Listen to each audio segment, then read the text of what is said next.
एक गांव था जहां एक खूबसूरत लड़की का नाम फातिमा था। वो अपनी खूबसूरती और रूहानियत के लिए जानी जाती थी। गांव के लोग उसे बहुत पसंद करते थे, लेकिन उसकी आंखों में एक गहराई होती थी जो बताती थी कि वो किसी दूसरी दुनिया में खोई हुई है। फातिमा की एक ही ख्वाहिश थी कि वो अपनी जिंदगी के मकसद को समझे। एक दिन अपनी प्यारी सहेली के साथ वो जंगल में गई। वहां उसे एक खूबसूरत झील मिली, जिसके किनारे बैठकर उसने ध्यान लगाया। अचानक उसे एक अजीब तजर्बा हुआ। झील के पानी में से एक जन्नत जाहिर हुआ। वो जन्नत, जिसका नाम था आसिफ, बेहद दिलकश और ज़हीन था। उसने फातिमा से कहा, मैं तुम्हें तुमसे बड़ा राज बताने आया हूं। आसिफ ने अपनी कहानी सुनाई। वो एक बार एक नौजवान शहजादा था जिसे एक जादूगर ने फंस लिया और जन्नत में बदल दिया। उसकी आहें और आंसू ही उसे इस हालत में रखने वाले जादूगर की ताकत थे।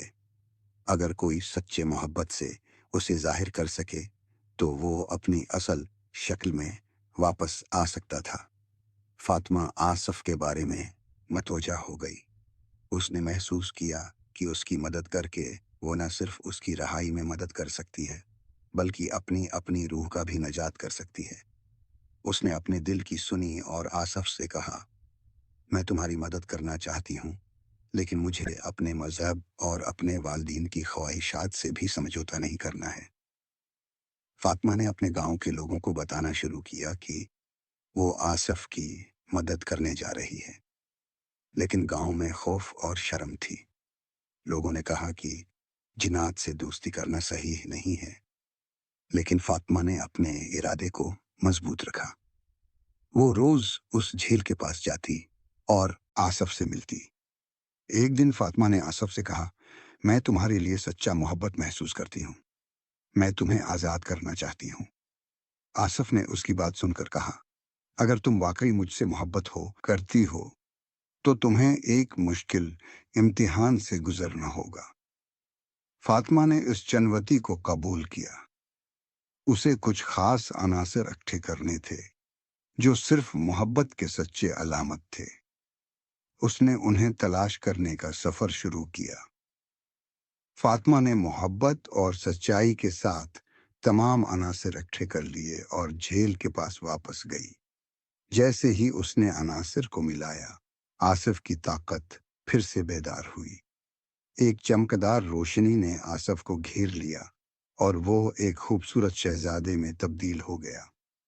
आसिफ ने गांव में आकर फातिमा के खानदान का एहतराम किया और उनके सामने शादी का पेशकश रखा। गांव वाले समझ गए कि सच्ची मोहब्बत किसी भी रुकावट को पार कर सकती है। फातिमा और आसिफ ने एक दूसरे के साथ शादी की और उनकी मोहब्बत हमेशा के लिए अमर हो गई। इस कहानी का पैगाम है कि सच्ची मोहब्बत और यकीन से कोई भी रुकावट अबूर की जा सकती है। हमें हमेशा सच्चाई, मजहब और अपने यकीन पर साबित कदम रहना चाहिए। इस कहानी ने हमें ये सिखाया कि मोहब्बत की ताकत बेहद होती है। जब हम सच्चाई, ईमानदारी से दूसरों की मदद करते हैं तो हमें भी खुदा की मदद मिलती है। इस्लामी इक़दार और मोहब्बत की ये कहानी हमें ये सिखाती है कि हमें हमेशा अपने प्यारों की खुशियों पर तोजा देनी चाहिए।